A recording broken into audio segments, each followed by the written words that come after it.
Good afternoon, buenas tardes, and thank you for tuning in.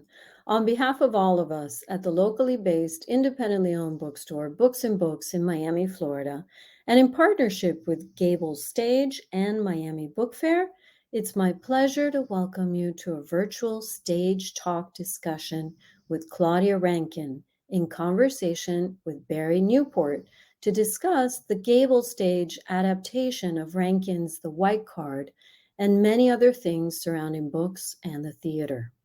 Claudia Rankin is the author of 5 books of poetry, 3 plays, including The White Card, which premiered in February 2018 and was published by Grey Wolf Press in 2019, as well as numerous video collaborations. Her recent collection of essays, Just Us, An American Conversation, was published by Grey Wolf Press in 2020. Among her numerous awards and honors, Rankin is the recipient of the Bobbitt National Prize for Poetry, the Poets and Writers Jackson Poetry Prize, and fellowships from the Guggenheim, Lannan, and MacArthur Foundations, as well as the National Endowment for the Arts. A former chancellor of the Academy of American Poets, Rankin joined the NYU Creative Writing Program in fall of 2021, and they are very lucky to have her. To moderate this afternoon's conversation, we're joined by Bari Newport, who joined GableStage as producing artistic director in April of 2021 and is the director of the GableStage presentation of The White Card, which will be playing at GableStage February 27th through March 27th, and you can get tickets to the play on their website. Newport came to Miami from the Penobscot Theater Company in Bangor, Maine, where she served as artistic director for 9 seasons. As a producer, Newport has been responsible for the creation and stabilization of a wide range of artistic initiatives, including extensive work in new play development, education, and community engagement. And we welcome her to Miami. Just a quick reminder that throughout this afternoon's broadcast, you can post questions below in the Ask a Question feature at the bottom of the screen, and you can order a copy of The White Card or any other book by Claudia Rankin from Books and Books below and support indie bookstores. And now, without further ado, I'd like to welcome our guests to the virtual stage. Welcome. Welcome. Hi. Hi, Bari. How are you? It's so great to see you. I'm in your city. In fact, we saw each other yesterday. This is true. Well, I'd like to start by just talking about what you're working on now. So when I saw you yesterday, you were on your way to rehearsal at the Shed for a play that opens in March called Help. And remarkably, the last time I saw you, which was also the last time I was in New York, almost to the day 2 years ago, right before the pandemic really hit, you were in rehearsal for Help, and you gave me the incredible opportunity of coming to a tech rehearsal for the production. So will you tell us what Help is about and how it may or may not have changed over the last 2 years? So all that you have said is true, and good. Help is the play I wrote after The White Card, the play that is occurring at GableStage.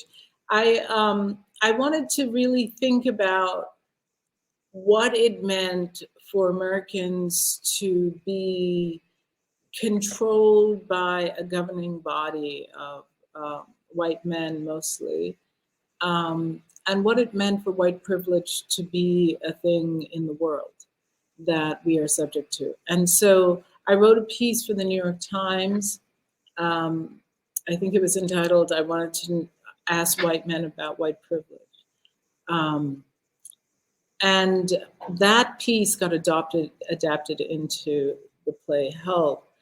And it's really a journey into the questions around white privilege, white dominance, what it means to have structural racism in a time of anti-Black violence, where we have seen the organized police behavior against Black people, and at a time when white supremacy groups are on the rise.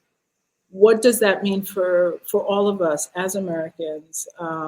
Where do we go from here? What are our possibilities? What are the things that are holding us up?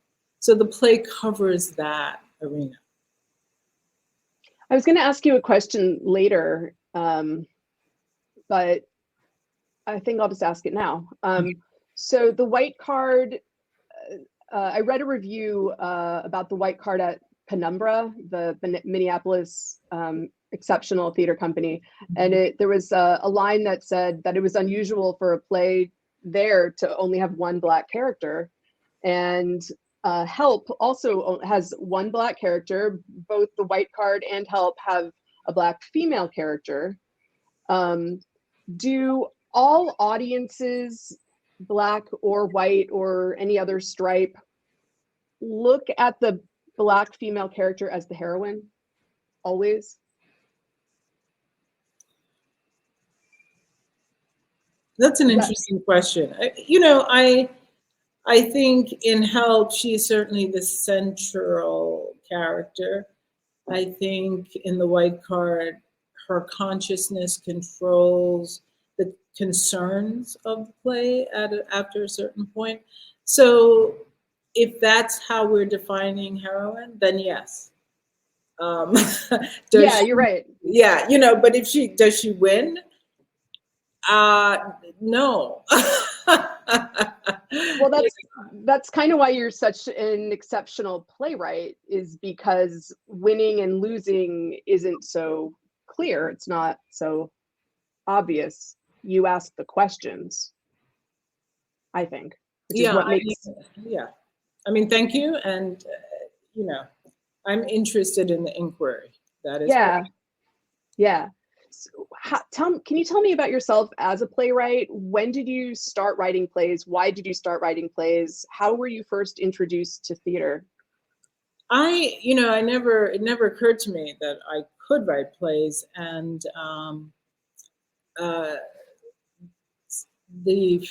the director of the Foundry Theater, Melanie Joseph, called me up and said, "We would love for you to write a play that was about the South Bronx." And her directive was sort of, don't write a play, write the way you write, because she knew my work as a poet. She said, "We just want you to write the way you write." And I was like, no, I want to write a play. But I did write the way I write, and that became The Provenance of Beauty. But then because of that, I was really interested in then approaching the form as we know it traditionally, with voices and the embodiment of characters. And so then I went on to write the white card. But the white card, again, it happened organically. I was giving a talk and about Citizen, one of my books of poetry, and a white gentleman said to me, "I like your book." I think he was even more exuberant than that. And he said, I feel for the situation, and I want to know what I can do for you. And I said to him, well, the question might be what you can do for yourself, given this world is a world that we all inhabit, and we might be all invested in making the world better. And he got angry. He said, if you're going to answer questions like that, nobody's going to ask you anything. And I thought, wow, you read the book, you liked the book, and yet you don't seem to understand that you're part of the inquiry of the book. And that made me think, maybe I need to embody the questions that are in the book in a way that people can see and relate to. And theater theater does something that no other genre can do. It's dependent on an audience to come and take it in and wrestle with it in real time. And so I thought, maybe I need to bring this line of inquiry over to the genre of the theater. And did the white card did the structure of the white card come to you immediately? And do you revise and write your plays in the same way that you write poetry and fiction and collages? Really, what you, I mean, Just Us is such a beautiful collage of so many different types of historical documentation and visual art. And do you write plays in the same way that you write the rest of your work? Well, I think I love working on plays because it is probably the most communal activity I do and collaborative activity I have in my life. You know, if I'm writing an article for the New York Times, or if I'm working on a poem, or even a script for film, I'm sitting at my desk working. Some writing has happened before I get into the rehearsal room. But once I'm in there, I feel like everybody's voice is shifting and changing the play. And so it becomes an incredibly dynamic enterprise working in theater, especially when you're working on the draft that becomes the thing that gets locked. Once it's locked, it's locked. But before it's locked, everybody, you know, the actress, like, I don't know how to say this. I could say it this way. And the lines change. The choreographer is like, well, if we move this, then we have to move this. So the lines change. So it's, I feel like I'm the most social inside inside the genre of theater. And is that a comfortable, I mean, it must be, is that a comfortable fit? Oh yeah, oh yeah. No, it's after years of thinking you have to do it on your own and work by yourself, it is so nice to be in a room of creators where everybody's genius is towards the same goal. And you're literally building a thing, but it's not all on you. Everybody is contributing to the build. And it's freeing, it's exciting, it's perplexing, you know, all the things that make making art and being an art maker satisfying. Is your process of revising your plays the same process you use for revising your other work, your poetry or your... In as much as I do like to invite in other voices, other readers, perhaps, but you know, I don't think I revise as radically anywhere else. Uh-huh. The revising in theater, there's so many factors that need to be accounted for, and things change from day to day, and somebody alters this or shortens this or lengthens that, and things change. And so it asks the writer to have a kind of flexibility and porousness, and to listen with such precision that it's both taxing in a exhausting way. At the end of the day, I go home and just sort of do nothing else. It's not a time for double tasking, because I feel like I'm on constant alert in terms of what needs to be revised, what needs to be shortened, what needs to, meet the moment. I just worked on a play. It's a musical that we're going to produce next season. It's about the Kavanaugh hearings. Oh. And yeah, it's an interesting piece. But that writer, who I know primarily as a playwright, you know, I just was so impressed with her ability to take in all this feedback all day long from actors and me directing, and just so much, and then be able to go home and still be able to tune into her own voice. Mm-hmm. You know, it just seems like so much noise in order to get back to, is that accurate? I think it's exactly the way it works. I mean, I think you hear, you adjust, you change, but you know. Yeah. Ultimately, you know sort of where Yes. you're going, and you know why you need this word and not that word, and this utterance and not that utterance. And so the adjustments are in recognition of the importance of all of the other voices, but it doesn't overtake the text. The text still knows what it's up to. Yeah. Yeah. And that's kind of what the rest of us, or at least me, that's kind of always, I'm so not a playwright. And so at the end of the day, I'm still so reliant. And I know, like, this particular playwright, the next day she wrote me and she was like, after this one very long day, and she was like, I could hear it again. And I was like, oh, thank God. Thank God the rest of us weren't overtaking, you know? Yeah. No. What about the architecture of a play? Is that something that you spend a lot of time working with? I spend a lot of time thinking about it because, for me, much of what I'm working on has to do with bodies in space and people's mobility or lack of mobility. Their notions about who belongs here, whose house, our house, no, our house.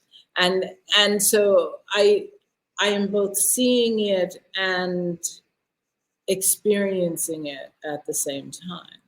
And so the writing for me is really about moving into spaces and moving around them, whether they're liminal spaces or confined, whatever. If it's a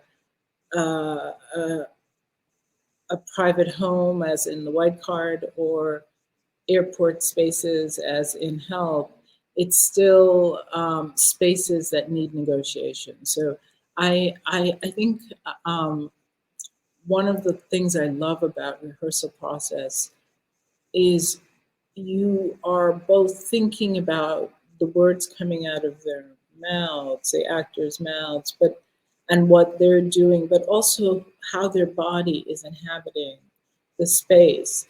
And what I learn in rehearsal is when the text doesn't need to be there because the body and the space are in conversation in and of itself. Yes.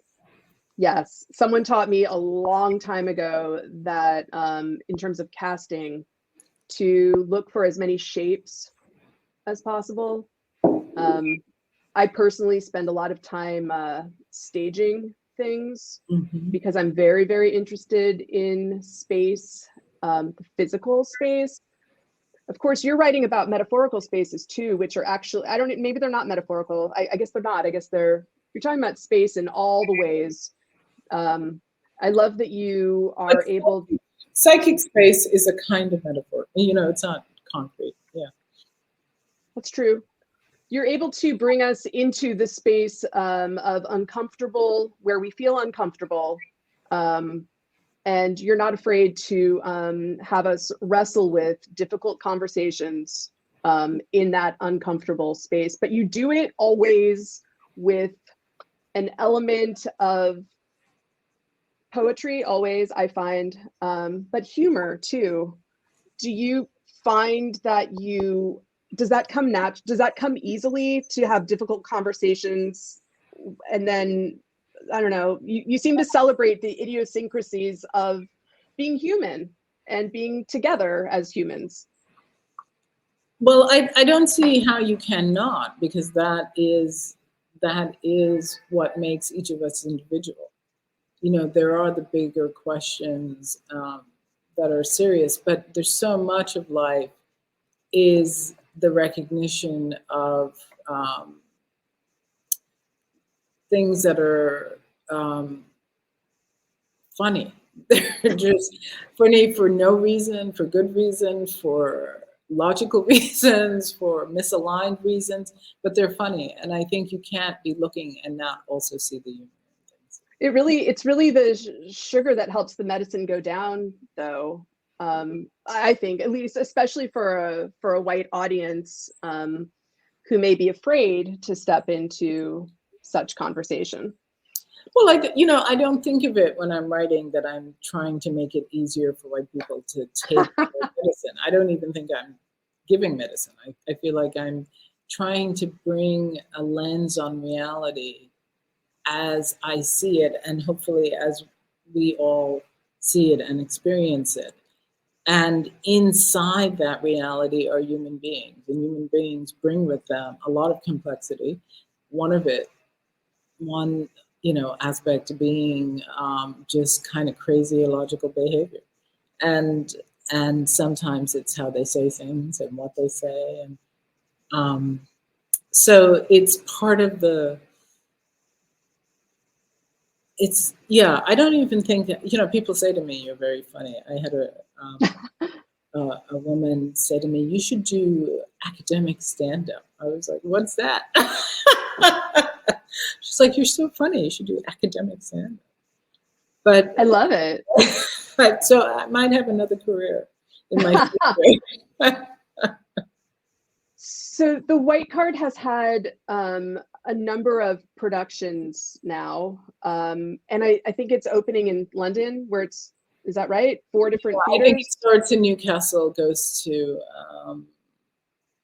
and then travels to a number of venues, and then finally London. Have you seen many of the productions that have happened so far? No, I think they're coming. So I think the first one might be March or April. Did you see the one in Minneapolis, though, or any of the other ones? Yes, I saw the Boston one, obviously, because that's where we were developing the play. And then I saw the amazing production in Minneapolis. And you're coming down to see the production that we're producing. It's directed by a woman named Lydia Fort. I'm actually not directing this. It's directed by Lydia Fort, who is someone I know from, we were on a Doris Duke Foundation grant together. Oh, wow. And she is a professor at Emory, focused on African-American theater studies. She's really taken this play, so she's really investigated it very, very deeply. And I know it's been a big part of her joy in the last 2 months to be able to work on this. And it's been a very joyful experience to be around her work on this, and the design team. Everybody has really dug in, and you've made yourself so available. So thank you. Is it the same? Was it the same experience going to Minneapolis? Like, was the play very different in your opinion? Well, they did different things and opened it up in different ways from the way it was staged in Boston, and that was great. And I'm really honored to see what happens when I arrive in Miami next week and next Saturday. It's less than a week from today, actually. Yeah. So the White Card is about a family, a white family, who really focus on collecting Black art, and they invite a Black artist into their home because the family, specifically the male figure in the family, wants to very badly collect one of her newest pieces. And the play focuses on white consumption of Black horror and Black death, which has been absolutely exploded into the mainstream in everybody's consciousness in the last 2 years for sure. And I really can't imagine a play that could be more relevant to produce now. What I loved about the Boston production is the talkbacks, or the engagement, really the engagement activity after every single performance, which we're also fortunate to be doing, led by a fantastic woman named Katie Christie. Did you find that became an important element of the play, the after engagement? I had the privilege of sitting in on some of the discussions. The director, Diane Paulus, did an incredible job, along with Art Emerson and ART, to bring in facilitators for those discussions post play. And I think it was a really useful activity to have people be able to sort of circle their own thoughts and communicate their investments and question the assumptions they came in with versus what they felt the play put in front of them. So I am really looking forward to attending some of the talks that you guys have in Yeah. the stage. I found that it was a very powerful element to the fantastic production in Boston. Really added to being part of the play, really. Mm-hmm. Can I ask you about Serena Williams? She appears in many of your pieces, New York Times piece, certainly the White Card, in Citizen also. Can you tell me about Serena? Right. Yeah. Well, Serena, she's on the cover of Harvard Bazaar this month with her sister Venus. Serena, for me, became a great example of a person who negotiated a career and surpassed everyone else in her field, while still combating overt racism. So, as an example of what it looks like, what does it look like? It looks like what we're watching when we watch Serena Williams play tennis at the US Open. It's a sport dominated by white people. The umpires, the many of the players, and many of the viewers. And so I thought, and this was a very conscious choice, I thought, oh, she would be a fantastic every woman for this line of investigation.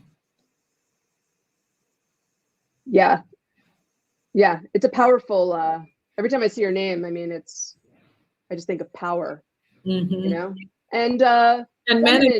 And somebody who has managed from being a teenager to a mom in her, now she's, I suppose, approaching her 40s, but she has won more Grand Slams than everybody who matters, and did that in a world where nobody expected her.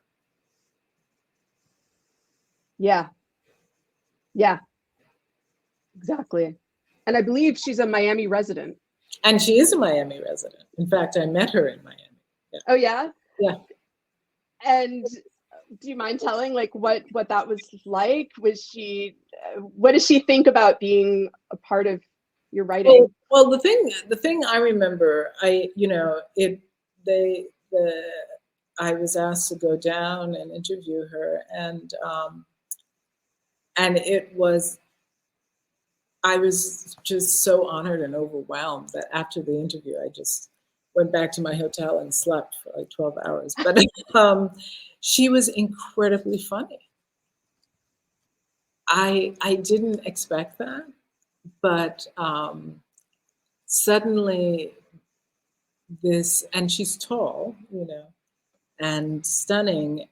And after we finished, we were just waiting for my car to pick me up.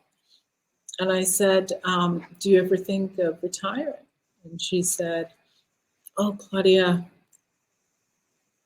I'll probably play tennis so long that they'll say, there's Serena playing against her kid. I thought, wow, that's funny. Yeah, it is. And this was before she had a kid. So, yeah. Well, it'll probably be true very shortly. I mean, yeah. Well, first, thank you. Thank you for making time today. Thank you for making time with, I know you've gotten calls from you. First of all, you were on a Zoom call with like our entire cast. I know that you've just made yourself so accessible to Lydia Fort, the director, and I'm just grateful, and I'm so grateful and excited that you're coming down to see our production. Anyone can write a question in the chat box, should you wish. Your newest book, is it your newest book, Just Us, is a glorious book. First of all, it's just, all of your work is so fun to, I think, so fun to read, because it really is a collage of so many different types of art in one, all telling a large story together. Do you write every day? No, no, no. No, but I watch every day. I'm thinking every day. I'm considering every day. You know, I also want to say that Lydia, I'm so honored that she took on the directorship of this, because I sometimes worry about the production depending on who's in the room. And with her, I don't worry. I feel like the investments of the play are being taken care of. And so I want to thank you for bringing her on, and I want to thank her, because it's sort of very restful when when you know the director is somebody who understands what's at stake in the piece. Yeah, I think that's what we've all kind of, I can't wait to bring Lydia back, every season. Just the world that she's created, the calmness, the joy, like I said, around this piece. I think it's important to have, Claudia, even when I first walked into the Boston production of The White Card, I, as a white woman, was like, oh God, I'm going to feel, I was ready to feel guilty. I was ready to feel burdened. And, such the opposite happened. I laughed. I was awakened mentally.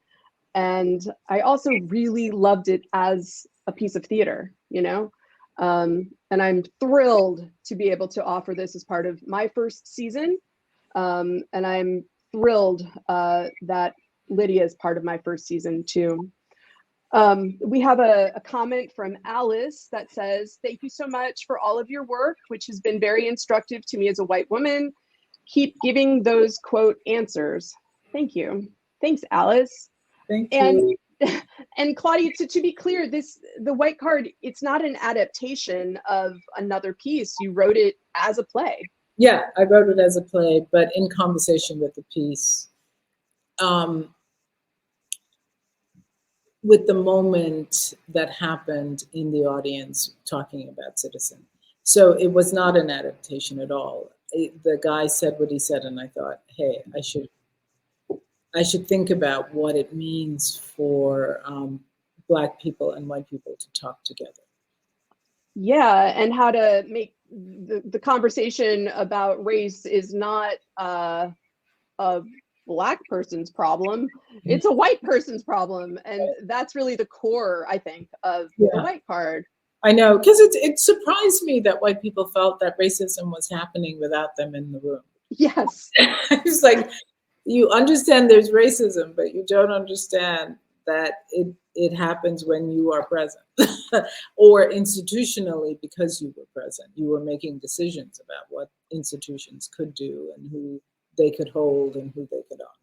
And the only way to change it is for you, the white person, to be, first of all, aware of it, exactly. Number one. Secondly, understand your own power. Exactly.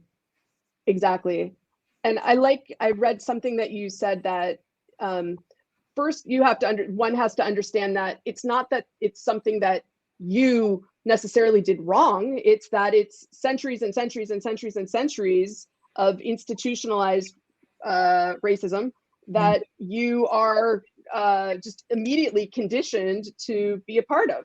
Exactly. And support going forward. Yeah. And anyone can reroute, the different decisions can be made. We have seen different decisions being made of late. Do you want to close by talking about your the institute that you founded in 2016, the racial is it Racial Imaginary Institute? Yeah, the What is it? Imaginary Institute. We try very hard to get it to say try, TRII.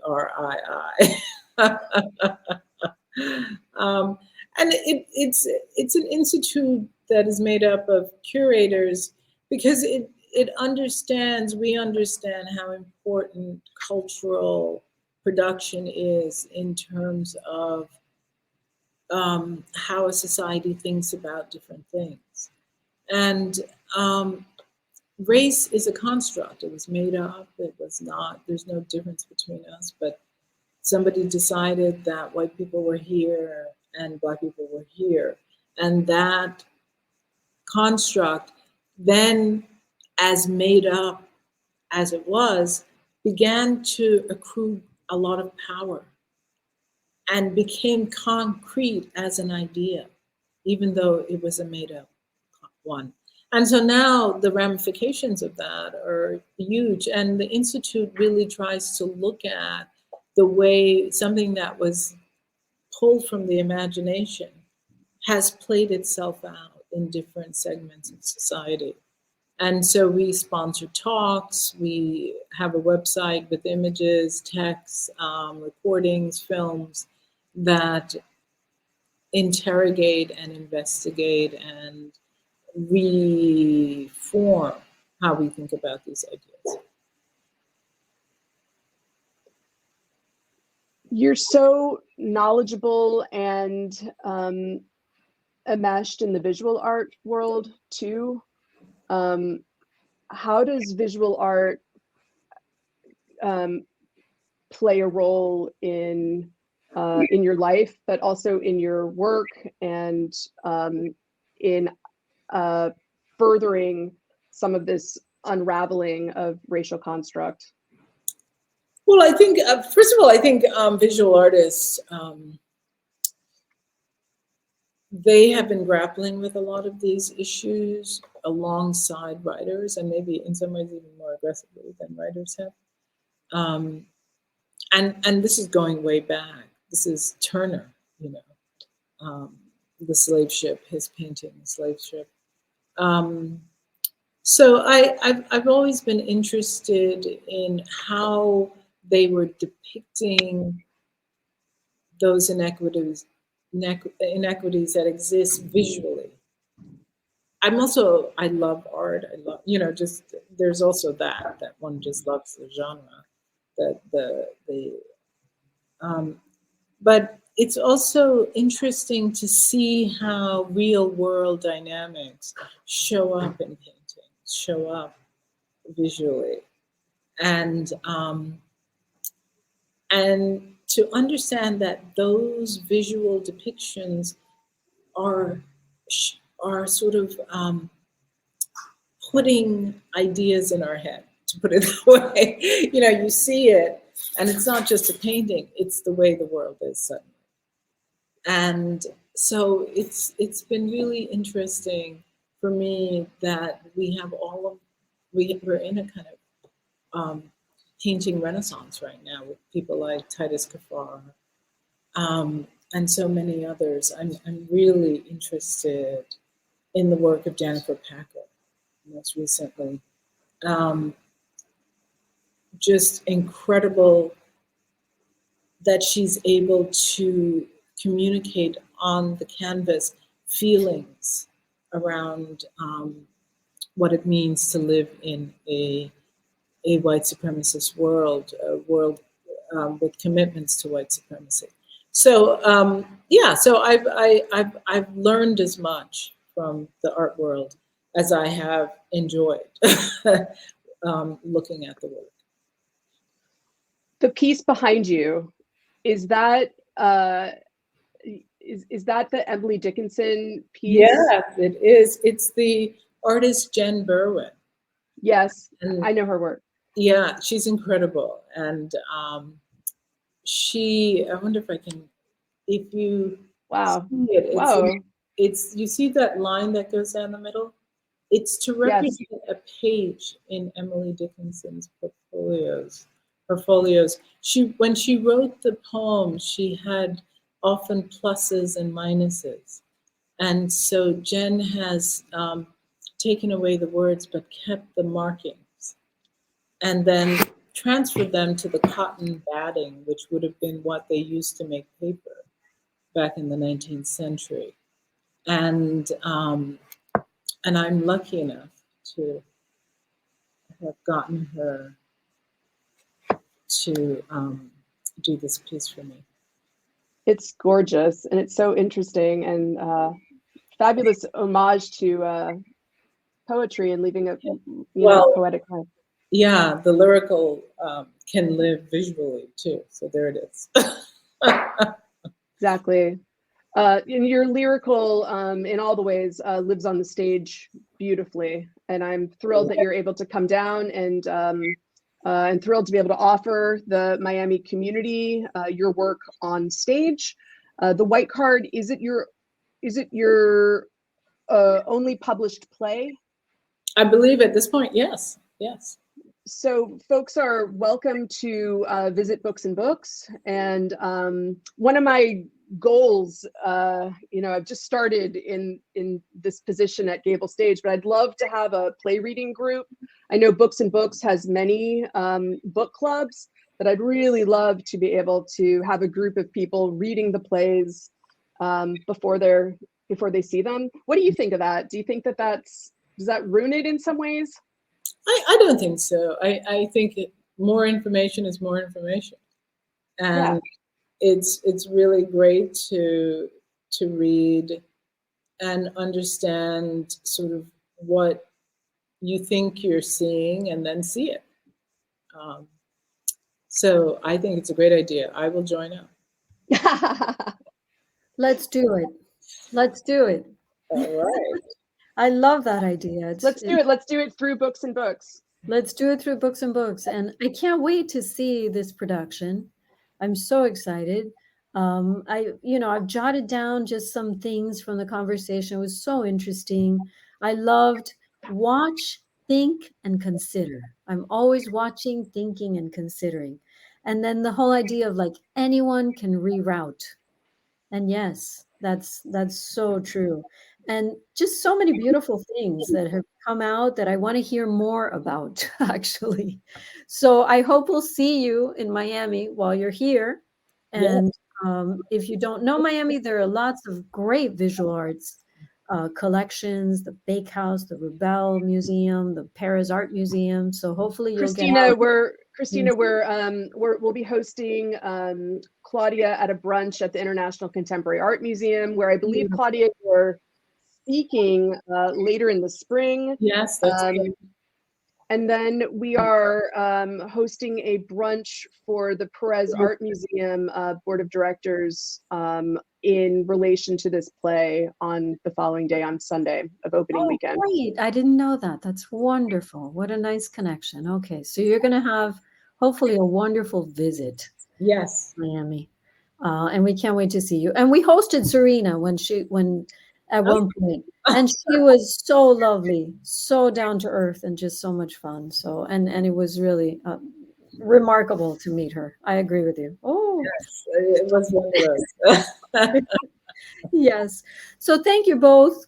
Thank you to everyone watching from wherever you are today, and thank you to Miami Book Fair for their partnership, and welcome to Miami. And let's get out there and watch some great plays.